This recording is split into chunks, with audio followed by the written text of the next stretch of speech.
In House of Cards, Frank Underwood stares into the camera and whispers about power, betrayal, and survival. In 2017, Kevin Spacey stared into another lens, not on a soundstage, but in a self-recorded video after being removed from his own series. The character survived every political ambush. The actor was erased in less than a week. When fiction and reality begin to mirror each other this closely, was he just playing a master of manipulation? Or did the role follow him off the screen?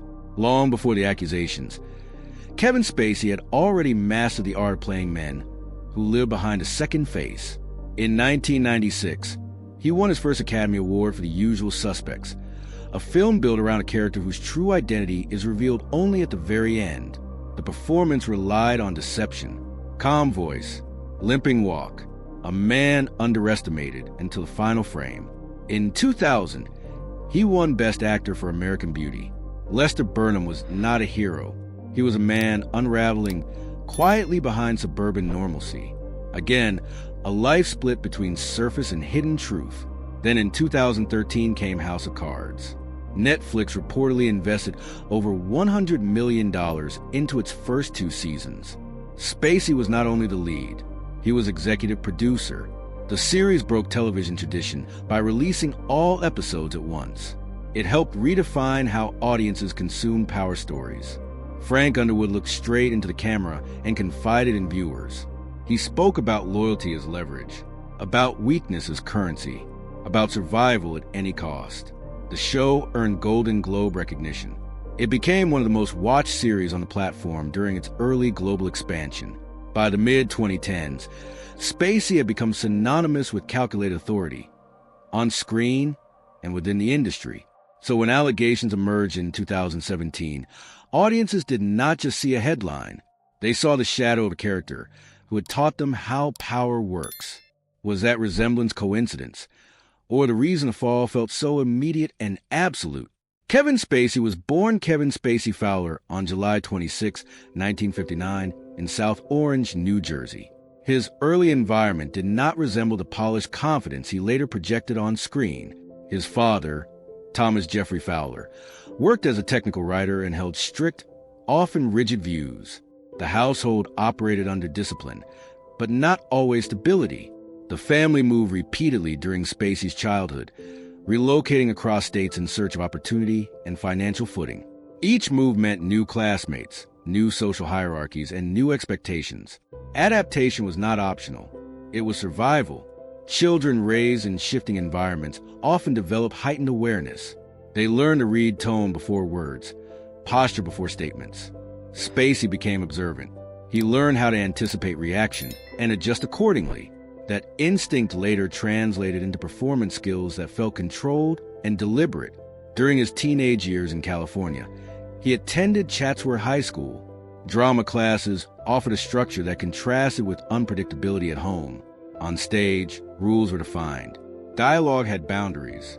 Audience response followed rhythm. Acting gave him the ability to orchestrate perception.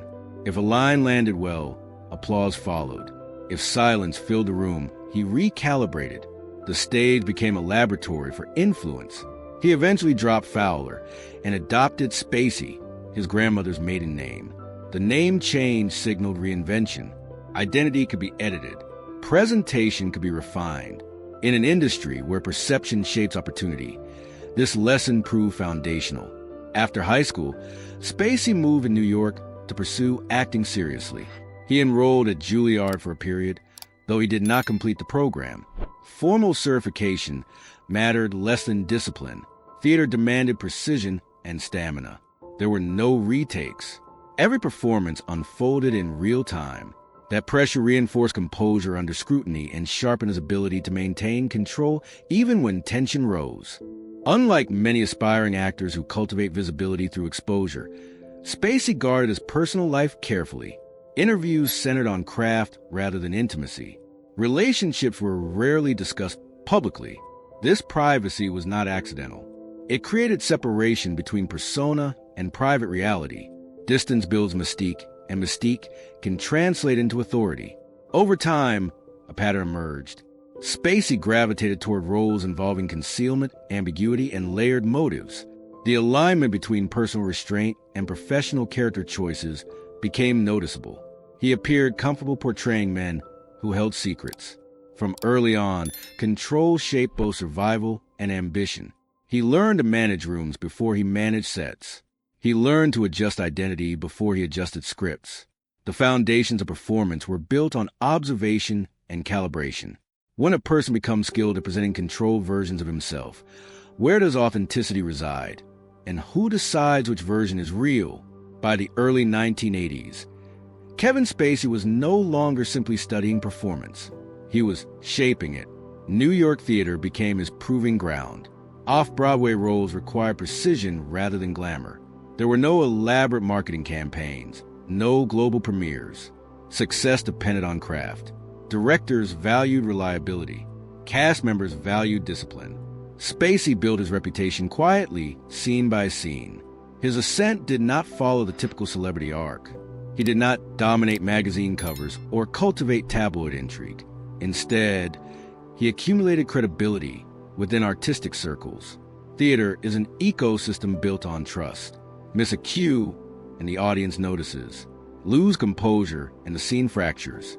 Spacey's ability to remain composed under pressure reinforced the perception that he was dependable. Dependability is not loud, but it earns access. In 1995, The Usual Suspects became a turning point. The character of Verbal Kint required subtlety. The performance hinged on restraint, on the careful modulation of voice and posture. When the film's final reveal reframed the entire narrative, Spacey's work appeared layered rather than flashy.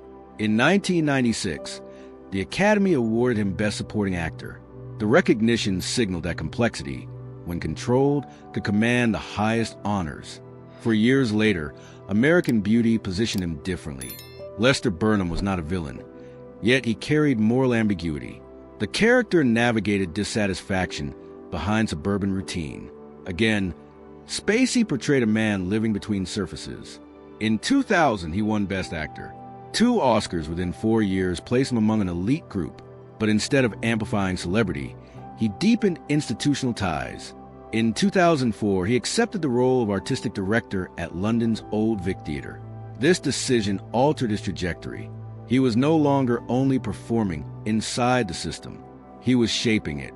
From 2004 to 2015, more than 200 productions were staged under his leadership. That role extended beyond artistic direction. It granted influence over casting, programming, and emerging talent. The move signaled preference for structured authority rather than fluctuating fame. While many actors pursued visibility through exposure, Spacey embedded himself within institutions. Institutional power operates differently from stardom. It is less visible but often more durable. It influences who gains opportunity and who remains unseen. During this period, his public persona remained restrained. Interviews emphasized discipline and craft. Personal disclosures were minimal. Privacy persisted as policy. The contrast between his controlled image and the morally complex characters he portrayed only sharpened the intrigue. By the time streaming platforms began challenging traditional studios, Spacey's authority extended across film prestige and theater leadership. His path had been private, deliberate, and structured. When a performer accumulates both artistic acclaim and institutional control, does the line between character and command begin to blur? In 2013, House of Cards premiered and altered the trajectory of modern television. Netflix reportedly committed more than $100 million to its first 2 seasons, betting that a political drama led by Kevin Spacey could legitimize streaming as prestige entertainment. At that moment, the platform was still fighting for recognition against established networks. Spacey's presence functioned as assurance. 2 Academy Awards signaled credibility. The series introduced Frank Underwood, a politician who understood power not as authority, but as leverage. Underwood broke the fourth wall and spoke directly to viewers, explaining strategy and betrayal with quiet precision. The camera became confidant. The audience became accomplice. Spacey's delivery was measured, almost surgical. He did not shout. He calculated. The release strategy, 13 episodes available at once, encouraged binge viewing and accelerated subscriber growth. Industry analysts repeatedly cited House of Cards as a turning point in streaming culture. Spacey was not merely acting inside this transformation. He was helping produce it. As executive producer, he influenced tone and direction. Authority existed both on screen and behind it. Awards followed. In 2015, he won a Golden Globe for Best Actor in a television series. Emmy nominations reinforced prestige. International markets embraced the show, and Underwood became a recognizable symbol of strategic manipulation. The character's cold stare into the camera became an image associated with calculated dominance. At the same time, Spacey's leadership at the Old Vic continued. Few performers balanced global streaming influence and historic theater authority simultaneously. He operated across film, television, and stage with rare continuity. The resonance between actor and character deepened during these years. Underwood's philosophy centered on control, secrecy, and timing. Spacey's public persona mirrored restraint and composure. The distinction between performance and personality began to narrow in public imagination.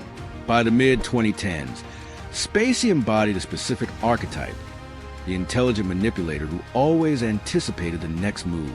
That archetype existed in scripts, but it also shaped perception of the actor himself. When audiences watched Underwood navigate crises through strategy rather than panic, they learned to associate Spacey with unshakable control. The character survived political scandals through calculation. So when real-world allegations surfaced in 2017 and the system moved swiftly against him, the contrast felt abrupt. The man who portrayed survival as inevitability was removed without negotiation. If a character becomes inseparable from the actor who plays him, does the audience begin judging the person through the script? October 29, 2017. An interview was published in which actor Anthony Rapp alleged that in 1986, when he was 14, Kevin Spacey made an unwanted advance at a party in New York. The accusation did not emerge in isolation. It surfaced during a broader cultural shift in which the hashtag #MeToo movement was already exposing patterns of misconduct across powerful industries. The timing intensified its impact. Within hours, the story circulated globally. Social media amplified the claim. News networks repeated it. Commentary panels framed it as part of a larger reckoning in Hollywood. The narrative expanded beyond one allegation. It became emblematic. Netflix responded swiftly. The company announced it was deeply troubled and suspended Spacey from House of Cards. Soon after, it confirmed that the upcoming season would proceed without him. Production halted. Writers restructured scripts. Frank Underwood, the character who had anchored the series from its inception, was removed from the narrative. An entire storyline was rewritten to erase the protagonist. The speed was striking. There was no indictment, no trial, no verdict. The decision preceded legal evaluation. The corporation acted based on reputational calculus.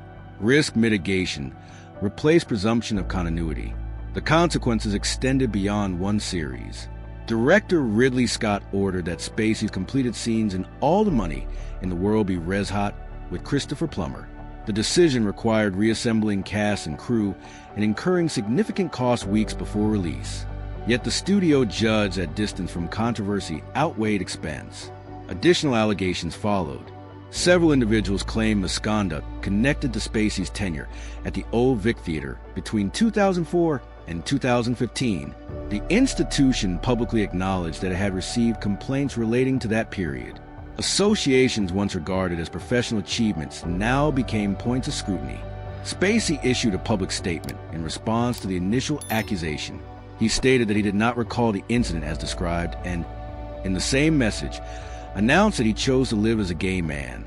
The conflation drew criticism from advocacy groups and commentators. The narrative shifted again, focusing not only on alleged behavior, but also on perceived deflection. The collapse unfolded across headlines and boardrooms simultaneously. Agents reconsidered representation. Studios reevaluated partnerships. Invitations ceased. The structure that once supported his prominence recalibrated within days. For years, Frank Underwood had survived political threats through strategy and silence. In contrast, Kevin Spacey faced removal without negotiation. The fictional manipulator endured through calculated timing. The actor was excised through immediate distancing. The distinction between character resilience and real-world vulnerability became stark.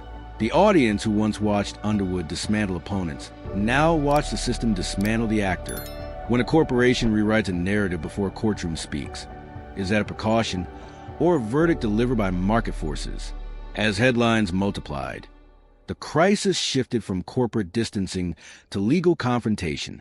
In 2018, prosecutors in Massachusetts filed a criminal charge related to an alleged 2016 incident involving an 18-year-old. Spacey pleaded not guilty. For the first time since the allegations surfaced, the narrative moved toward a courtroom. The distinction between accusation and prosecution narrowed. The case appeared serious. If convicted, it would move beyond reputational damage into criminal consequence. But in July 2019, prosecutors dropped the charge after the accuser declined to testify. The criminal proceeding ended without trial. Legally, the matter dissolved. Publicly, uncertainty lingered. Meanwhile, the civil lawsuit filed by Anthony Rapp advanced in federal court in New York. The trial concluded in October 2022. After hearing testimony and reviewing evidence, the jury found Spacey not liable. The verdict signaled that the burden of proof had not been met. In a system designed to evaluate claims through evidence and cross-examination, the outcome favored the defendant. In the United Kingdom, a separate investigation led to 9 criminal charges tied to alleged incidents between 2001 and 2013. The trial concluded in July 2023 at Southwark Crown Court. Once again, the jury acquitted him of all charges. Across jurisdictions, the pattern was consistent: no conviction, no civil liability in the most visible case on record. The legal system did not determine guilt, yet the professional landscape did not reset. There was no announcement restoring him to House of Cards. No large-scale American studio project followed the acquittals. The marketplace had already adapted to his absence. This divergence exposed the tension between fiction and reality more sharply. Frank Underwood often navigated scandal by outmaneuvering opponents within institutions. The character thrived because he understood systems. In contrast, Spacey confronted systems that had recalibrated beyond his influence. The Christmas videos he released between 2018 and 2022 intensified the ambiguity. Speaking in a tone reminiscent of Underwood, he addressed viewers directly, hinting at loyalty, betrayal, and return. The aesthetic blurred performance and self-defense. Was he reclaiming narrative through character, or reinforcing the association that complicated his reputation? Public reaction split. Some viewers interpreted the videos as ironic commentary. Others saw them as misjudged provocation. Either way, the boundary between role and reality thinned further. The fictional manipulator and the embattled actor occupied the same visual space. Legally cleared, he remained professionally constrained. The industry's risk assessment operated independently of courtroom verdicts. Insurance companies, distributors, and investors calculated potential backlash differently from juries evaluating testimony. The collapse, therefore, became layered. First came corporate removal, then came legal scrutiny. Finally came acquittal without restoration. The narrative did not follow the structure of a redemption arc. It stalled in ambiguity. Frank Underwood once told the audience, "You might very well think that I couldn't possibly comment." The line suggested control over interpretation. In reality, interpretation escaped control. When the character survives through manipulation, but the actor cannot reclaim his footing even after acquittal, is a greater power located in fiction or in the marketplace that rewrites reality? When the London jury delivered its acquittal in July 2023, Kevin Spacey stood outside the courthouse and addressed reporters with visible restraint. He thanked the jurors and spoke of humility. The legal chapter, at least in its most serious form, had ended without conviction. In conventional narratives, such a verdict signals restoration. Doors reopen, contracts resume, public statements shift tone. But the expected reversal did not follow. There was no announcement from a major American studio confirming his return. Streaming platforms did not position him as headline talent. The infrastructure that once revolved around his presence remained distant. Acquittal resolved liability. It did not restore leverage. In the months after the verdicts, Spacey appeared in smaller European projects. The scale differed sharply from his peak years. These productions operated outside the global marketing machinery that once amplified his work. There were no nine-figure investments tied to his name, no flagship series redefining an industry model. The contrast was structural rather than symbolic. He also spoke publicly about financial strain, referencing property sales and debt. During his ascendancy, executive producer credits and studio contracts generated both visibility and security. After 2017, that security diminished. The turning point revealed a transition from influence to limitation. This stage cannot be described as disappearance. He continued to work. He attended select events abroad. Interviews emphasized relief at being cleared. Yet survival differs from restoration. Survival maintains presence. Restoration reestablishes centrality. Only the former materialized. Public opinion remained divided. Some argued that legal acquittal should reopen professional opportunity. Others insisted that reputational repair involves more than courtroom outcomes. Social media discussions mirrored this divide, illustrating how collective memory persists beyond verdicts. The tension between fiction and reality lingered. Frank Underwood thrived by anticipating threats and manipulating institutions. Spacey, by contrast, confronted systems recalibrated around public perception rather than negotiation. The distinction underscored the limits of personal control within corporate environments. The rebirth, if it exists, is quieter and narrower. It is defined by projects without the weight of global expectation. It operates outside the spotlight that once magnified every performance. The question is not whether he can act. It is whether the industry is willing to recenter him. When a verdict clears a name but the marketplace withholds endorsement, is that exile or a reflection of how power now functions? As years pass, Kevin Spacey's earlier achievements remain part of film history. The Usual Suspects continues to be discussed for its narrative structure and performance. American Beauty remains cited in analyses of late 20th century cinema. House of Cards is still recognized as a turning point in streaming's ascent. These works did not vanish. They persist independently of controversy. At the same time, interpretation has shifted. Viewers revisiting House of Cards often do so with awareness of the actor's legal battles. Frank Underwood's manipulation feels layered with external context. The fictional breaking of the fourth wall now evokes the real-life Christmas videos that blur performance and commentary. The separation between character and actor appears thinner than before. Institutionally, Spacey's case accelerated procedural change. Entertainment companies tightened reporting channels and crisis response strategies. Risk assessment became proactive rather than reactive. The speed of his removal demonstrated how swiftly corporations can act when reputation is perceived to be at stake. His situation became a reference point in discussions of accountability during the #MeToo era. Legacy, therefore, occupies divided ground. Artistically, he remains an Oscar-winning performer with a record of disciplined craft. Legally, he was acquitted in the most visible trials. Professionally, he has not regained former centrality. Each layer carries distinct weight. For some observers, his career illustrates the volatility of public trust. For others, it reflects overdue institutional caution. Both interpretations coexist. The narrative does not settle easily into redemption or condemnation. It remains unresolved. When history assesses this period, will it remember performances, the controversy, or the systemic transformation that followed? Kevin Spacey's story unfolds at the intersection of fiction and reality. On screen, he portrayed a strategist who survived scandal through calculated control. Off-screen, he encountered systems that acted beyond his influence. The contrast defines the arc. Courts evaluated evidence and issued acquittals. Corporations evaluated risk and issued separation. Audiences evaluated trust and formed divided conclusions. These judgments did not align, yet each shaped the outcome. His rise demonstrates how prestige and authority can consolidate influence across institutions. His fall demonstrates how rapidly that influence can be withdrawn when perception shifts. The acquittals closed legal cases, but they did not fully restore structural power. In a media landscape where narrative spreads instantly and reputations pivot overnight, the first headline often echoes longer than the final verdict. When the character and the actor become inseparable in public imagination, which story ultimately survives? The scripted one or the one written in real time?